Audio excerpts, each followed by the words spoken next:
In this video, I'll show you how to make a cover song with Suno AI.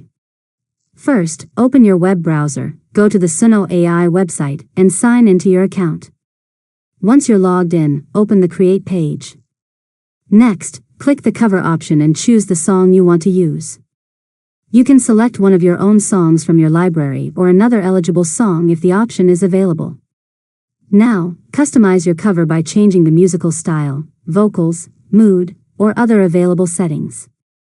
Review your selections to make sure they match the type of cover you want to create. After that, click the Create button and wait while Suno AI generates your new cover version. Once it's ready, listen to the result and, if needed, adjust the settings and generate another version until you're satisfied. Finally, save the finished cover to your library or download it to your device if your plan includes downloads. Before sharing your cover publicly, make sure you have the necessary rights to use the original song. And that's it.